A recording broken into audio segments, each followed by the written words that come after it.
Buenos días de nuevo, esta vez para compartir algunas reflexiones sobre los derechos reales de uso y de habitación. Dos derechos reales autónomos, sí, independientes uno del otro, pero muy similares en algunos de sus aspectos, tanto que junto al usufructo son los tres derechos reales de disfrute sobre cosa ajena que se ejercen por la posesión. Decimos esto porque luego, por supuesto, existe la servidumbre, que también es entendida o catalogada como un derecho real de disfrute sobre cosa ajena, pero en la servidumbre, como veremos oportunamente, no hay un ejercicio de la posesión, y a decir de nuestro Código Civil y Comercial vigente, ni aún en el caso de las llamadas servidumbres positivas, en las cuales en todo caso habrá actos posesorios como formas de manifestación del derecho del titular de la servidumbre. Volviendo entonces al tema que nos convoca, el derecho real de uso y el derecho real de habitación. Ambos son derechos reales a los que el Código les dedica un mínimo número de normas. Van a ver ustedes que a partir del artículo 2154 se otorgan 4 artículos al tratamiento del derecho real de uso y luego a partir del artículo 2158 4 artículos también al tratamiento del derecho real de habitación. Esto se explica no solo por la entidad de las figuras, sino fundamentalmente porque en ambos títulos hay una remisión en subsidio a las normas del usufructo.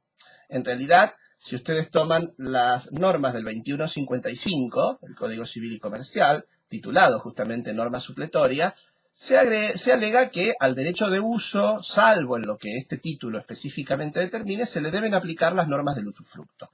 Y luego, cuando uno va al título de la habitación, el artículo 2159, también titulado norma supletoria, dice lo mismo, solo que apela en subsidio a las normas del uso. Es decir, que si uno remonta la cadena, todo culmina en definitiva en la gran figura madre, la figura de mayor entidad, a la que sí el Código Civil y Comercial, como hemos visto, le dedica un numeroso caudal de normas. Todo termina en función del usufructo. Los derechos reales de uso y habitación además comparten otra característica única. Son los únicos derechos reales de nuestro sistema del Código Civil y Comercial que solo pueden constituirse a favor de persona humana. Esto es una rara avis, podríamos decir, porque en verdad para nuestro sistema los derechos reales, siendo derechos subjetivos de contenido patrimonial, en general pueden reconocer como titulares, como sujetos activos, tanto a personas humanas como a personas jurídicas. Este no es el caso. Y la justificación se encuentra en las razones que hacen a los propósitos de estos derechos en cuestión. Es decir, qué es lo que se busca, cuál es la finalidad que se pretende alcanzar, cuál es el derecho que se pretende, en definitiva, otorgar, proteger. En el caso del derecho real de uso, es un derecho que se ejerce sobre cosas. Aquí hay una primera diferencia con el usufructo, porque si ustedes recordarán, el usufructo también puede ejercerse sobre cosas, claro, como todo derecho real, pero admite poder ejercerse sobre bienes, es decir, objetos que no son cosas, cuando la ley expresamente lo permita.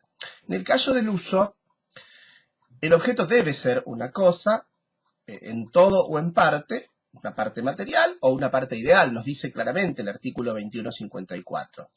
Y de nuevo aparece la misma limitación en el ejercicio del derecho que ya veíamos con el usufructo. Esta norma de concepto dice, el usuario, así llamaremos al sujeto activo, podrá disfrutar de esa cosa ajena sin alterar su sustancia. Ahí aparece el límite de, ¿no es cierto?, la no alteración de la sustancia como un límite compartido, tanto en el usufructo como en el uso. Y la propia norma dice que consistirá este derecho real de uso, y apelo textualmente, en usar y gozar de una cosa ajena, como dijimos, su parte material o indivisa, en la extensión y con los límites que se establezcan en el título, sin alterar su sustancia.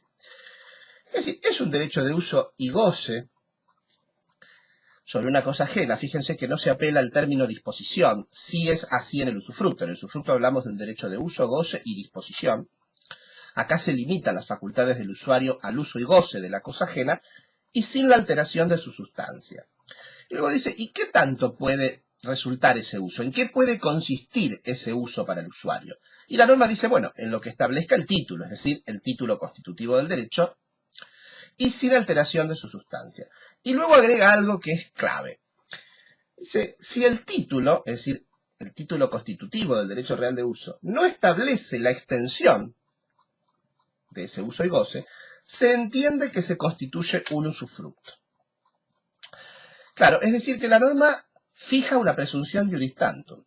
Si en el contrato, por ejemplo, constitutivo del derecho real de uso, no se hubiesen dispuesto por parte del nudo propietario y a favor del usuario cuáles son expresamente los alcances que el usuario tendrá, es decir, qué tanto podrá hacer con ese objeto, la norma tiende a interpretar que estamos frente a un usufructo. Por supuesto, el usufructo tiene otras ventajas y por tanto otros límites para el nudo propietario, le implica un gravamen mayor. De allí que hay la necesidad de establecer en el título constitutivo cuáles son los alcances reales del derecho de uso. En el Código Civil derogado, es decir, lo que yo denomino el Código de Vélez más Borda, había la noción de que el derecho de uso se constituía a favor de un sujeto para satisfacer sus necesidades y las de su familia. Es decir, que quedaba claro que era un derecho acotado a un disfrute reducido con el objeto o objetivo de satisfacer esas necesidades propias y familiares. Acá no se alega de que debe ser necesariamente una familia la beneficiaria, lo que nos lleva a interpretar que perfectamente el usuario puede ser una persona sola. Sin embargo, en la última norma de este título, el 2157, que se titula Ejecución por los acreedores, se dice algo que nos tiene que llevar a interpretar, por derivación o a contrario sensu, algo más amplio. La norma dice que si los frutos, es decir, en este derecho de uso y goce, los frutos no pueden ser embargados, por tanto ejecutados, etc., por los acreedores del usuario. Está claro. Cuando el uso de estos se limite a las necesidades del usuario y su familia. Con lo cual acá está, de nuevo, introduciendo ese concepto de usuario y familia.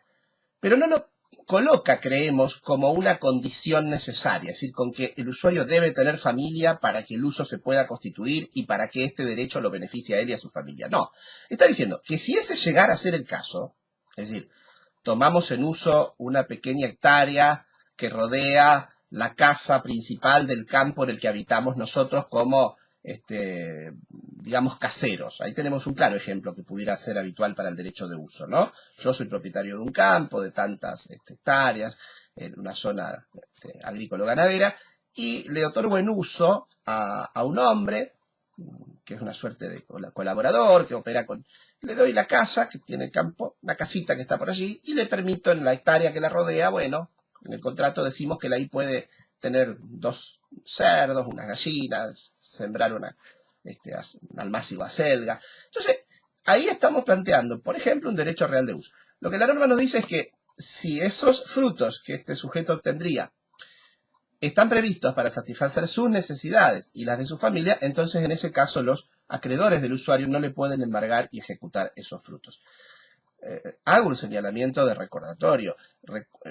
Adviertan que en el caso del usufructo, lo establecimos ya, justamente una de las novedades del nuevo código es que el propio derecho de usufructo puede ser ejecutado por los acreedores del usufructuario. No ya el embargo y ejecución de los frutos, cosa que siempre fue posible en materia de usufructo y sigue siéndolo, sino que el propio derecho de usufructo puede ser ejecutado por los acreedores del usufructuario. No es el caso en el derecho real de uso. Finalmente diremos que en cuanto a este derecho y otra gran diferencia con el usufructo, el artículo 2156 que establece las limitaciones dice el usuario no puede constituir derechos reales sobre la cosa. Esto sí lo puede hacer el usufructo, ¿se acuerdan ustedes? El usuario no puede constituir derechos reales sobre la cosa. ¿Qué interpretamos entonces? Que sí podrá constituir derechos personales. Es decir, no puede constituir derechos reales, pero sí podrá constituir entonces derechos personales. Esta es una cuestión. Luego, la normativa en particular, es decir, la normativa específica no dice nada más. Por tanto, hay que ir al derecho de usufructo. ¿Cómo se extingue el uso? Las causales de extinción del usufructo. ¿Cómo se lo puede constituir en cuanto a sometido a plazo o no? ¿Se extingue con la muerte del usuario? ¿Es transmisible por herencia o no? Bueno, vamos a las reglas del usufructo y ya conocemos entonces que es un derecho que si no se ha establecido plazo es vitalicio, que no se puede transmitir mortis causa, etc.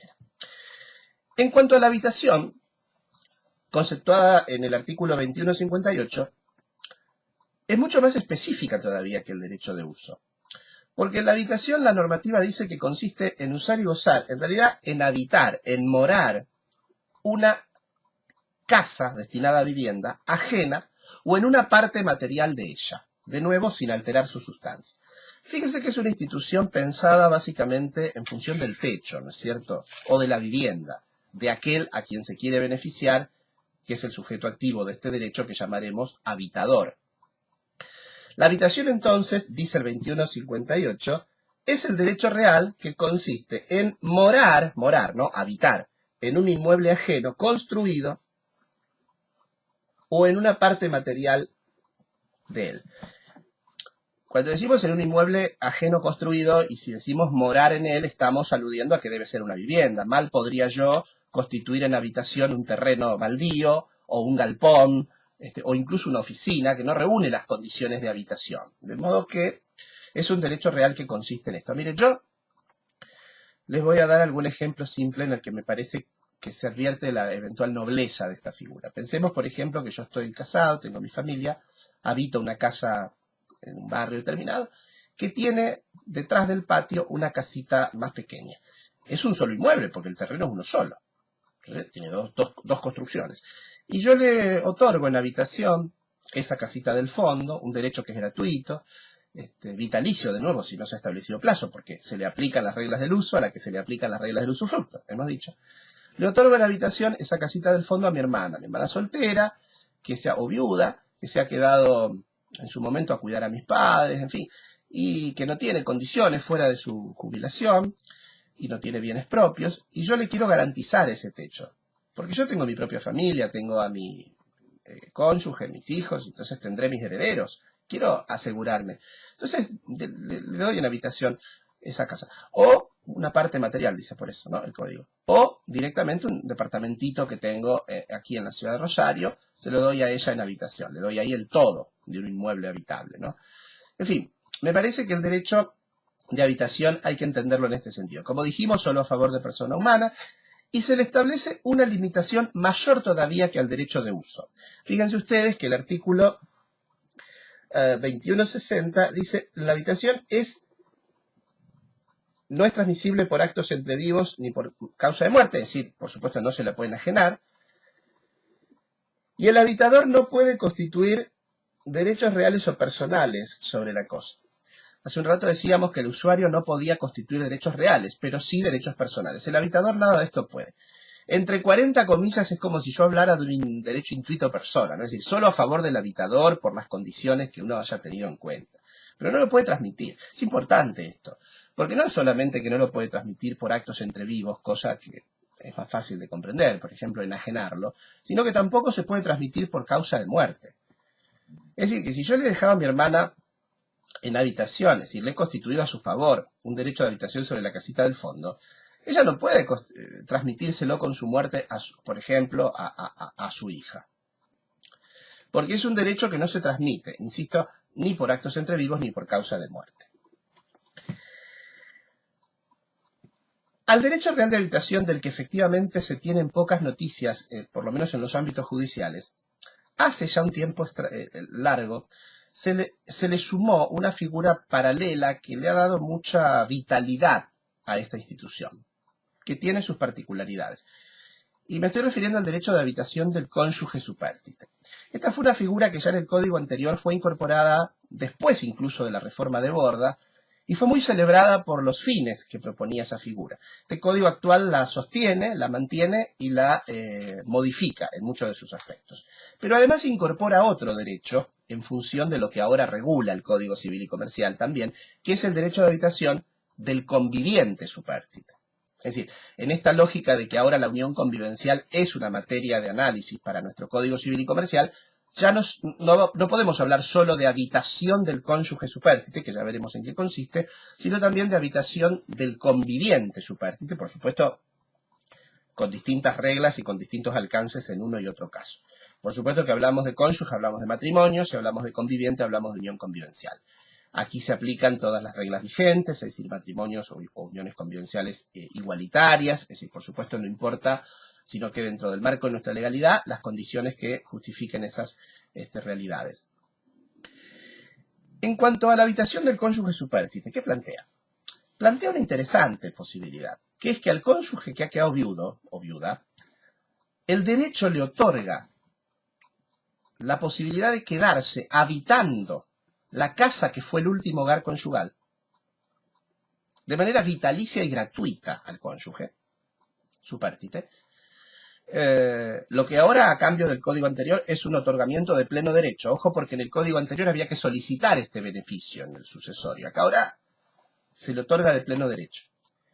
Y no tiene que justificar nada el cónyuge supérstite, es decir, el viudo o viuda. No tiene que justificar que no tiene fondos, que no tiene otra casa, que no tiene ingresos. No, porque el derecho analiza otra cuestión. Es decir, comprende que para ese cónyuge supérstite, ese lugar que fue el último hogar conyugal, tiene una cantidad de significado, donde está sus últimos, a lo mejor, 30 años de vida, él ya que, o ella que es una persona eventualmente mayor, y que está su escenario territorial, están sus recuerdos. Entonces se le otorga este derecho de habitación de pleno derecho, gratuito y vitalicio, que además, a diferencia del código anterior, ahora no se pierde si se vuelve a casar o si establece una unión convivencial. El código anterior, en un criterio, diríamos, subjetivo, moral, como lo quieran llamar, distinto, proponía que el cónyuge supérstite perdía este derecho si volvía a contraer nupcias, es decir, si se volvía a casar. En este caso, eso no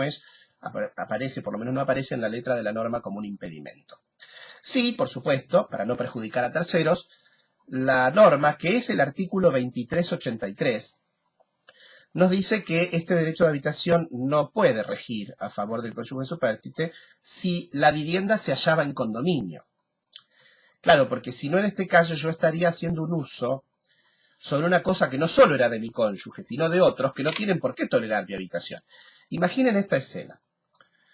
Papá, que viene de otro matrimonio, tiene 2 hijos. Ante la muerte de mamá, a esa casa la heredaron papá y sus 2 hijos. Es decir, que hay allí una comunidad, un condominio, si usted me permite. Si papá se vuelve a casar, y finalmente luego muere él, esta persona con la que papá se había casado puede pretender la habitación de esa casa. La norma dice que no, porque esa casa no era solo del cónyuge, es decir, de papá, sino que estaba en condominio también con otras personas, en este caso los hijos. Allí el derecho de habitación no sería aplicable, insisto, de manera lógica, porque si no se estaría perjudicando el derecho de propiedad de terceros, que nada tienen que ver con la relación conyugal. Y de igual manera, por una cuestión de principio, de responsabilidad y de prioridad, el artículo termina diciendo que este derecho de habitación no es oponible a los acreedores del causante. ¿Qué quiere decir esto? Y que los acreedores del causante van a poder avanzar sobre esa vivienda y van a poder embargarla y ejecutarla aun cuando el cónyuge supérstite alegue habitación. ¿Por qué digo yo que es lógico? Porque si son acreedores del causante, quiere decir que son preexistentes al derecho del viudo. ¿Por qué son preexistentes al derecho del viudo? Porque el derecho del viudo nace cuando el causante muere. Cuando la persona muere, cuando se convierte en causante. Pero los acreedores del causante son claramente de causa anterior, para poder entenderse como acreedores del causante. Por lo tanto, es lógico que a ellos no se los perjudique con un derecho a favor del cónyuge supérstite. En materia de derecho de habitación del conviviente supérstite, las reglas cambian. Allí hay que encontrar esto en el artículo 527 del Código Civil y Comercial, hay que retroceder en los libros del Código, y allí se alude que el conviviente que no tuviese vivienda habitable propia, digamos, y que no tuviese fondos como para proveerse una, podrá pretender, es decir, que él lo tiene que peticionar, acá no opera de pleno derecho, podrá pretender que se le conceda, tendrá que decidirlo un juez, el derecho de habitación sobre lo que es la propiedad del causante, es decir, de quien ha muerto, de su pareja que ha muerto, y que haya sido el último hogar conyugal de ambos. Entonces vean ustedes que acá hay dos diferencias fundamentales. tiene que solicitarla y por supuesto se la tienen que conceder si logra acreditar que lo merece, y tiene que probar que no cuenta con vivienda propia o bienes suficientes como para proveerse una o poder acceder a una, incluso alquilándola. Entonces, allí se le concede a este conviviente supérstite este derecho con los mismos límites que el que se le concedía al cónyuge supérstite. Es decir, un derecho que no es oponible a los condóminos, mismo ejemplo que dimos antes, y tampoco es oponible a los acreedores del causante, insisto, porque son acreedores de fecha anterior. Pero otra gran diferencia que marca esta norma es que el propio artículo dice que el juez podrá otorgarle este derecho por un máximo de 2 años. Es decir, que a diferencia de la habitación del cónyuge supérstite, que es vitalicia, la del conviviente supérstite no se puede extender más allá de 2 años. Vean ustedes que aparecen diferencias porque estamos frente a fenómenos diferentes. Una cosa es el matrimonio, otra cosa es la unión convivencial. Y luego, también, en algo que hemos dicho del artículo que refiere al cónyuge supérstite ha sido eliminado, en el caso del conviviente supérstite, sin embargo, pierde este derecho tanto si contrae nupcias, es decir, si se casa, o si constituye una nueva unión convivencial. Y luego también lo pierde si se acredita que tiene posibilidades concretas de acceder a una vivienda propia o de proveerse una con fondos propios. En esos casos, el derecho del conviviente se extingue. Bueno, estas dos figuras, la habitación del cónyuge supérstite y la habitación del conviviente supérstite, nos parecen que son muy revitalizadoras del derecho de habitación en sí mismo, a lo que en última instancia se le aplicará en subsidio a aquella normativa de la habitación. Será hasta un próximo encuentro, siempre el deseo de que se encuentren bien. Seguramente en la ocasión será para tratar el asunto del derecho real de servidumbre. Buenos días.